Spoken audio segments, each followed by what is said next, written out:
ሴዶ ማርሻል ከጆኒ የሚያደርጉትን ግጥሚያ ማን ያሸንፋል? ማንስ ይወድቃል? ዕለቱን በርካቶች በጉጉት እየጠበቁት ነው። በማህበራዊ ሚዲያ ስሙ ሴዶ ማርሻል ስለ ነሐሴ 21 ውድድር ሲናገር ጆኒ የሚባል ተቀናቃኝ አላየሁም፣ እርሱ በካሜራ ፊት የሚያወራ ወሬ እንጂ በሪንግ ውስጥ የሚቆይ አጥንት የለውም እያለ በትዕቢት ሲናገር ተደምጧል።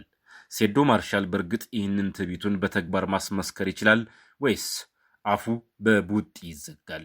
ነሐሴ 21 መልሱን ይመልሰዋል። በሌላ በኩል ደግሞ ጆኒ ዝምታው ያስፈራል፣ ምላሹ ግን መርዛማና ገዳይ ነው። ጆኒ ስለ ሴዶ ማርሻል በሰጠው ምላሽ ሴዶ በማህበራዊ ሚዲያ ጀግና ነው፣ ሪንግ ውስጥ ግን የኔ ቡጢ ሲያርፍበት እሱም ሆነ አድናቂዎቹ የሚደበቁበት ቀዳዳ ይፈልጋሉ። ነሐሴ 21 ሁሉንም ነገር ታዩታላችሁ ብሏል። ሁለቱ ታላላቆች በአደባባይ እየተፋጠጡ ነው። የቃላት ጦርነቱ በእውነተኛ ቦታ ላይ ሊታይ ቀናት ብቻ ቀርቶታል። ለመሆኑ በዚህ ግጥሚያ የድሉ ባለቤት ማን ይሆናል? የሴዶ ማርሻል ፍጥነትና የድንገተኛ የማጥቃት ችሎታ ከባድ አደጋ ነው። የጆኒ ጥንካሬ፣ ጽናትና ከባድ ቡጢዎች ደግሞ ማንኛውንም ተቀናቃኝ በሰከንዶች ውስጥ ማደንዘዝ የሚችሉ ናቸው። ይህ ግጥሚያ ለኢትዮጵያ ማርሻል አርትስ አዲስ ምዕራፍ ነው። ስፖርቱ በአጭር ጊዜ ውስጥ እጅግ ግዙፍ ተወዳጅነትን ያተረፈበት ዋናው ምክንያትም እንዲህ ያሉ አከራካሪ ፉክክሮች ሲኖሩበት ነው። በስፖርቱ ዓለም ውስጥ የውድድሩ ድምቀት የሚወሰነው ግጥሚያውን በማሸነፍ ብቻ አይደለም። ከዚህም በላይ ኃይለኛ የሆነ መሳሪያ አለ። እርሱም የቃላት ጦርነት ነው። የፊታችን ነሐሴ 21 ቀን 2018 ዓ.ም የሚጠበቀው የሴዶ ማርሻልና የጆኒ ታሪካዊ ግጥሚያም የዚህ ዓለም አቀፍ ስነ ልቦናዊ ስልት ሕያው ማሳያ ሆኗል። የዓለምን ስፖርት የቀየሩ የቃላት ጦርነት ልምዶችንና ለድል የሚያበቁ ዋና ዋና ምክንያቶችን ከሴዶና ከጆኒ ፉክክር ጋር አብረን እንመለከታቸው። ዓለም አቀፍ የስፖርት ታሪክን ስንቃኝ እንደ መሐመድ አሊና እንደ ማይክ ታይሰን የመሳሰሉ ታላላቆች ሪንግ ውስጥ ከመግባታቸው በፊት ተቀናቃኞቻቸውን በአእምሮ ጦርነት አሸንፈዋል። የቃላት ጦርነት ዓላማ 3 ዋና ዋና ነገሮች አሉት። ተቀናቃኙን ከትኩረቱ ማስወጣት፣ ተቀናቃኙ በቁጣና በስሜት እንዲነሳሳ በማድረግ የተረጋጋውን የውጊያ ስልት እንዲያበላሸው ማድረግ፣ የራስን መተማመን መገንባት።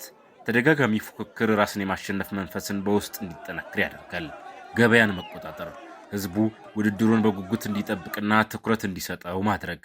ዛሬ ይህ ዓለም አቀፍ ልምድ ወደ ኢትዮጵያ ማርሻል አርትስ መድረክ በድምቀት መጥቷል። ይህንን ዓለም አቀፍ ልምድ በቀጥታ ስንወስደው በሴዶ ማርሻልና በጆኒ መካከል የሚደረገው የቃላት ጦርነት የየራሱ የሆነ ስነ ልቦናዊ መዋቅር አለው። የሴዶ ማርሻል ስልት እንደ ኮኖር ያሉ አጥቂዎች ዘይቤ። ሴዶ ተቀናቃኙን በመተቸት በድፍረትና በግልጽ ፉክክር ተቀናቃኙ እንዲበሳጭና ጫና ውስጥ እንዲገባ የማድረግ ስልት ይከተላል። ይህ ስልት ተቀናቃኙ በችኮላ ስህተት እንዲሰራ የማድረግ ትልቅ አቅም አለው። የጆኒ ስልት እንደ መሐመድ አሊ ወይም ዮአዴን የመሳሰሉ ቀዝቃዛ አጥቂዎች ዘይቤ። ጆኒ ደግሞ በሰከነና በጥልቅ ምላሾቹ ተቀናቃኙን ይመልሳል። ዝምታውና የታመቀ ኃይሉ ለሴዶ ማርሻል ትልቅ ስነ ልቦናዊ ስጋት ፈጥሯል። ይህ የሁለቱ ተፋላሚዎች የቃላት ጦርነት የውድድሩን መንፈስ ከፍ አድርጎታል። ለመሆኑ ከዚህ የቃላት ጦርነት በኋላ በነሐሴ 21 ቀን ድልን ተቀዳጅቶ የሚወጣው ማን ነው? ለድል የሚያበቁት ቁልፍ ምክንያቶችን እንመለከታቸው። ስሜትን መቆጣጠር። ብዙ ጊዜ በቃላት ጦርነት አሸናፊ የሚመስለው ሰው ሪንግ ውስጥ ሲገባ በቁጣ ተነሳስቶ ስልቱን ሊስት ይችላል። እውነተኛው አሸናፊ አፉን ሳይሆን አእምሮውን የሚቆጣጠር ነው። የስልት ተለዋዋጭነት። ተቀናቃኙ የሚሰነዝረውን ትችት ወደ አዎንታዊ የኃይል ምንጭ መቀየር መቻል ለድል ያበቃል። የስልጠና ጥልቀት። ቃሉ ብዙ ቢያወራም በስተመጨረሻ ላይ ድል የሚሰጠው የሰለጥናው አካልና የጸናው አእምሮ ነው።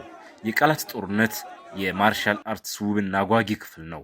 ሴዶ ማርሻልና ጆኒ በፈጠሩት ይህ ታሪካዊ ፉክክር የኢትዮጵያ ስፖርት አዲስ ከፍታ ላይ ደርሷል። ነሐሴ 21 ቀን አሸናፊ የሚሆነው ማዕረጉን በአግባቡ የተጠቀመው ብቻ ነው።